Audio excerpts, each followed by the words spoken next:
additional ECSAR, additional SPSAR होगा हमारे delivering India for a developed nation, and the objective of this whole practice is to affirm the commitment for promotion of integrity and probity in public life through citizen participation. So with your permission, may I start? Now I would request Additional Deputy Commissioner. बतौर SSPSC आप सभी का और ख़ुसूसी तौर पे DC Kathua का यहाँ पे स्वागत करता हूँ। जैसा कि मैम ने बताया कि ये हमारा बिजनेस अवेयरनेस वीक चल रहा है, ये 31 अक्टूबर को स्टार्ट हुआ। जैसे कि हर साल ये होता है। इस दिन हमारे जो पहले डिप्टी प्राइम मिनिस्टर थे और होम मिनिस्टर थे इंडिया के, सरदार पटेल जी, उनका जन्म जयंती है, ये भी हम मनाते हैं। और क्योंकि वो अपनी इंटीग्रिटी और ऑनेस्टी और हार्ड वर्क भी जाने जाते थे, उसी को लेके जो हर साल हम ये बिजनेस अवेयरनेस वीक मनाते हैं। पूरे इंडिया में जो होता है और कोशिश रहती है कि सभी विभागों में जाके हम एक उनके साथ एक साझा करें इंफॉर्मेशन।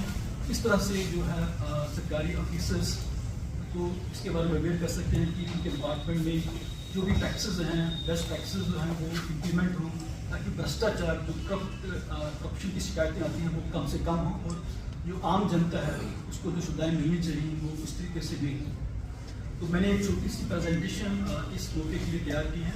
मुझे पूरी उम्मीद है कि आप उसको ध्यान से सुनेंगे और आपको इसमें जरूर फायदा होगा। तो आपके दफ्तर का जो है उसका दुरुपयोग अपने प्राइवेट गेम्स में करना, उसको करप्शन बोलते हैं।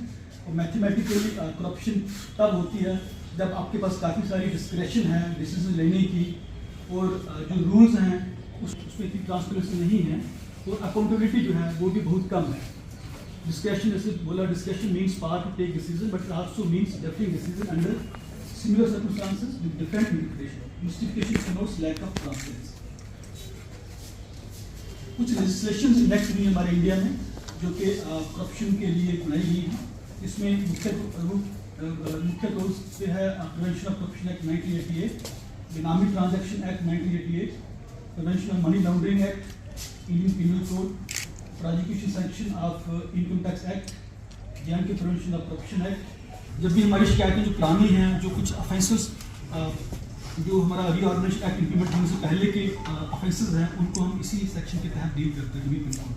अपनी प्रेजेंटेशन में इसमें पहले हम डिस्कस करेंगे बिजनेस और इसकी टाइप्स। बिजनेस क्या है? Keeping a careful watch to avoid possible danger difficulties. Organisation के संदर्भ में अगर बात करें, वो है business is keeping a watchful eye on activities of personal and taking prompt action to promote fair practices, ensure integrity, honesty in official transactions/behavior. So what is preventive business? Preventive business इस बार इस साल के जो है CBC की तरफ से भी मुख्य इस पर फोकस रहेगा। इसमें what is preventive business की बात करें तो this is a package of measures to improve systems/procedures to reduce crime. It's not a standalone activity but part of the overall strategy of the organization. It's a duty of every employee. Vigilance जो तीन तरह की होती है, preventive, participative, punitive. Preventive vigilance involves studying the organisation, its policies and its people and implementing effective measures so that these do not become vulnerable to corruption, ताकि उनका दुरुपयोग ना हो। Participative vigilance involves participation of all stakeholders and well wishers with the organisation and from outside. इसके example है whistleblower act और RT act, और this is voluntary in nature. आप किसी को फोर्स नहीं कर सकते कि वो इसका काम करें। Punitive vigilance is required where wrongdoing/misconduct has been established to send out a message of deterrence and punishment/rationality in public service, watchfulness to reduce corruption, create awareness among all stakeholders, identify bottlenecks जहाँ पे delay होता है decision making, identify areas involving discretion, audit reports आपके पास होती हैं, technical reports, adjudication orders report द्वारा आते हैं, मीडिया के जरिए इंटेलिजेंस जो आप खुद जनरेट करते हो। What is phenomenon? This is the use of the complaints being received by the government and asking ये करते हैं, preliminary inquiry करते हैं, vetting करते हैं। जब प्रारंभ किसी कुछ रीजन हमें दिखते हैं, इसमें एविडेंस है, then now what is Department of Business Framework? It's an internal business mechanism in all government organizations/institutions. Genesis of इसकी बैकग्राउंड क्या है, रिव्यू कैसे बने? The concept of department vigilance officers in the government department and public sector undertaking is not a new one. In the central government, this institution is in existence since 1950. In our duty, The process of appointment of DVO started in 94 with the issuance of GAD circular number dash of 94 dash. To make this institution monitoring of developmental work by additional district development commissioners.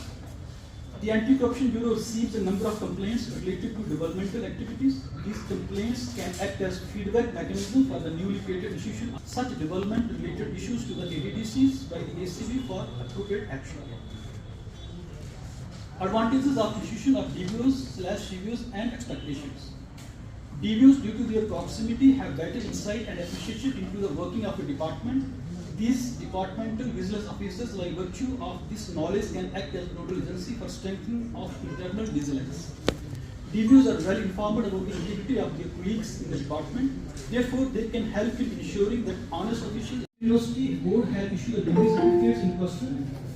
Genuineness of these certificates can be checked by writing to the university/board concerned. Pertaining to use appropriation of funds under Pradhan Mantri Awas Yojana scheme for PPF. उसमें आप क्या चीज़ has been able to justify person to the committee whether any verification was conducted.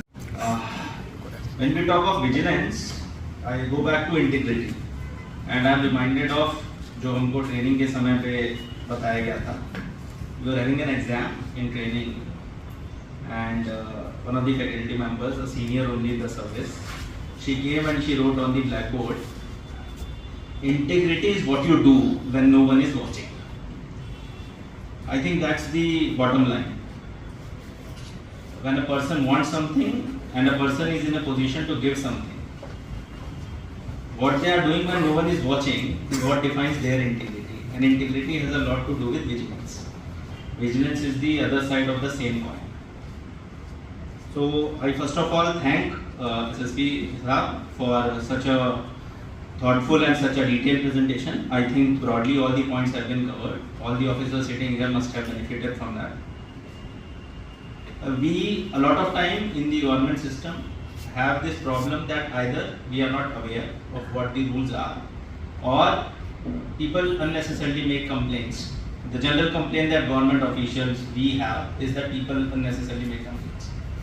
I think via his presentation he has tried to elaborate कि एक तो मुझे लगता है कि सरकारी व्यवस्था में हम सबको इस चीज़ का की जानकारी होनी चाहिए कि नियम और कानून क्या हैं, और जब भी हम सरकारी धन से संबंधित कोई भी कार्य कर रहे हैं, कोई भी ऐसा निर्णय ले रहे हैं जिससे पब्लिक इंटरेस्ट अफेक्ट करेगा या सरकारी धन से संबंधित निर्णय होगा, तो हमको किन चीज़ों का ध्यान रखना है. आई थिंक वो एक इस प्रस्तुतिकरण का बहुत महत्वपूर्ण अंग था. और साथ ही साथ यदि हमारे संज्ञान में इस प्रकार की कोई शिकायत आती है तो हमारे सिस्टम में दोनों चीज़ों की व्यवस्था है.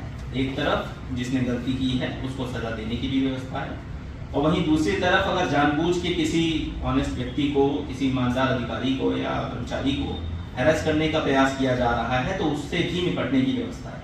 मुझे लगता है हम सबको वो समझने की आवश्यकता है जो इस प्रस्तुतिकरण के माध्यम से समझाने का प्रयास किया है. और जो भी इस प्रस्तुतिकरण में था, मुझे लगता है उसमें कोई भी चीज़ ऐसी नहीं थी कि कोई बहुत ज़्यादा टेक्निकल चीज़ थी. अगर हम कोई फाइनेंशियल ट्रांजैक्शन करते हैं, कोई पब्लिक वर्क से रिलेटेड काम करते हैं, तो जो बेसिक स्टैंडर्ड्स हैं, I think all of you should know, even if you don't know. I don't think there is any technical or any engineering part about it.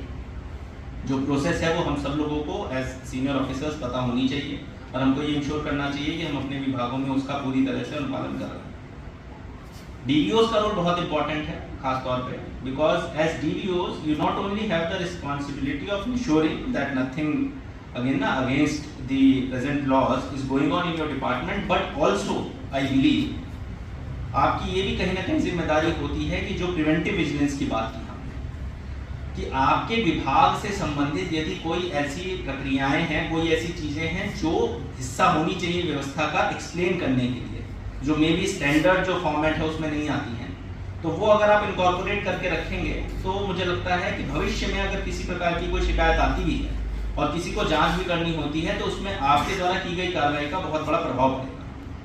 ये मैं विशेषकर इस परिस्थिति में कह रहा हूँ कि बहुत बार क्या होता है कि जब कोई शिकायत आती है एंड पुलिस ऑर्गेनाइजेशन और any other investigating organisation starts the investigation, they primarily go by the book, they take the help of the department, but at the same time जो nitty-gritty है डिपार्टमेंट की वर्किंग की, वो department को ज़्यादा बेहतर पता रखा गया था व्यवस्था में, बट वो आवश्यक थी की जानी.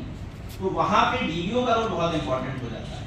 वो अगर उस चीज को डिफाइन करके रखता है and it is part of the SOP that is defined for that department, then it becomes easier for the investigating department also to take a call on. Department has a take कि साहब हमने इस वजह से किया, investigative department has a take कि ये इस तरीके से नहीं होना चाहिए था, and there is a lot of question. जो विजिलेंस के केसेस होते हैं उनके संबंध में डिटेल में एसएसपी साहब ने बताया। मुझे लगता है जम्मू कश्मीर के संदर्भ में और पूरे देश के संदर्भ में ब्रॉडली जो कैटेगरीज होती हैं, all those categories have been discussed finally. बात करते हैं, हम में से हर कोई जो है वो या तो करप्शन का विक्टिम है या उसका विटनेस है। विटनेस इन द सेंस आपसे कोई पैसा नहीं मांग रहा पर आप पैसा मांगते हुए देख रहे हो। मेरी बात समझे कि नहीं? आपसे पैसा कोई नहीं मांग रहा, आप पैसा देते हुए देख रहे हो। जहाँ कोई ऐसी एक्टिविटी देख रहे हो जिससे अल्टीमेटली लॉस जो है गवर्नमेंट एक्शन तक हो रहा है पर आप अपना मुंह बंद रखते हो, उसमें आपका एक तरह की विटनेस हो जो सेल्फ साइलेंट विटनेस कह लो जिसको वो है। सरकारी मुलाजिम के पास जाते हो और यहाँ मैं एक चीज़ कहूँगा कि जब करप्शन फंड एम्प्लॉई ही सिर्फ करप्शन के दायरे में नहीं आता, पब्लिक सर्वेंट भी आता है। दोनों चीज़ों में फ़र्क है। जनरली पब्लिक क्या समझती है, किसी जो पब्लिक सर्वेंट है, जो गवर्नमेंट एम्प्लॉई है, वही करप्ट है, जबकि जो पब्लिक सर्वेंट है जो हो सकता है गवर्नमेंट एम्प्लॉई ना भी हो, पब्लिक सर्वेंट जो एक है वो गवर्नमेंट एम्प्लॉई नहीं भी हो सकता, वो भी करप्शन के और एसीबी के जो एक्ट के जितनी भी सेक्शन है उसके अंदर। Dictionary meaning corruption is a dishonest and fraudulent conduct bye those in power.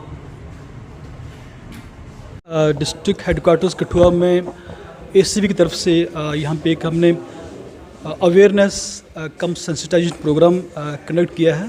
इसमें डिस्ट्रिक्ट हेडक्वार्टर्स के सभी सीनियर ऑफिसर्स, सभी डिपार्टमेंट्स के इसमें उन्होंने शामिल हुए हैं और इसका मुख्य उद्देश्य है कि करप्शन के अगेंस्ट जो है ऑफिसर्स को जानकारी दी जाए, किस तरह की लेजिस्लेशन, किस तरह के लॉज जो हैं अवेलेबल हैं और किस तरह वो अपने डिपार्टमेंट के अंदर रहकर जो उनकी सिस्टम जो प्रोसेस है उसको और मजबूत कर सकते हैं, ताकि जिस भी पर्पज़ के लिए वो डिपार्टमेंट बनाया गया है लोगों को उसका जो है लाभ मिले। ये जो प्रोग्राम है ये 31 अक्टूबर से स्टार्ट हुआ था। ये पूरे वीक का प्रोग्राम है। ये हर साल जो है विजिलेंस अवेयरनेस वीक हम एसीबी की तरफ से मनाते हैं, पूरे इंडिया में होता है। इसकी एक और सिग्निफिकेंस ये है कि 31 अक्टूबर को हमारे जो पहले डिप्यूटी प्राइम मिनिस्टर और होम मिनिस्टर ऑफ इंडिया थे सरदार पटेल जी, उनका जो है जन्म जयंती भी है, क्योंकि वो खुद जाने जाते थे बहुत ही ऑनेस्टी और इंटीग्रिटी के लिए। उन्हीं की वैल्यूज़ को आगे जो है प्रमोट करने के लिए हमारी तरफ से एक कोशिश रहती है हर साल। सर क्या देखते हैं ग्रामीण क्षेत्र के लोग हैं, उनके लिए क्या कुछ पब्लिक एट लार्ज के लिए ग्रामीण क्षेत्रों का रुख नहीं जो किया जाएगा, वहाँ पे कुछ कैंप ऑर्गेनाइज करवाए जाएंगे अवेयरनेस के लिए? हाँ बिल्कुल, क्योंकि हम पूरे जो है JNK यूटी में एसीबी की तरफ से हमारी जो टीम्स हैं वो फैन आउट हुई हैं, हर जगह जाके दूर दराज के जो इलाके हैं वहाँ भी जाके लोगों के साथ जो है मिल रहे हैं, उनको बता रहे हैं कि किस तरह वो अपनी शिकायत है और कोई किसी भी विभाग में कोई करप्शन की शिकायत है वो कैसे दर्ज कर सकते हैं, ऑनलाइन कर सकते हैं, बजरिया फ़ोन कर सकते हैं। तो उनके साथ जाके काफ़ी जो है मीटिंग्स कंडक्ट कर रहे हैं जगह जगह जाके। सर बताएंगे कि ग्रामीण क्षेत्र एज कम्पेयर टू शहरी क्षेत्र कंप्लेंट्स कहाँ से ज़्यादा रहती हैं, जो भी सरकारी विकास कार्यों को लेकर क्या कुछ कंप्लेंट्स रहती हैं? वो कहना बड़ा कठिन है, लेकिन हर जगह से कंप्लेंट जहाँ भी हमारे पास आती है हम उसको ठीक से कंप्लेंट उनको एक रजिस्टर्ड नंबर भी मिलता है ताकि वो उस अपनी कंप्लेंट को ट्रैक कर सकें कि उसके ऊपर क्या एक्शन लिया गया है, और उनको मतलब अच्छे से बताया जाता है कि उनका क्या स्टेटस है और उस पर एक्शन लिया जाता है, जिसके बारे में उनको जानकारी टाइम पे दी जाती है।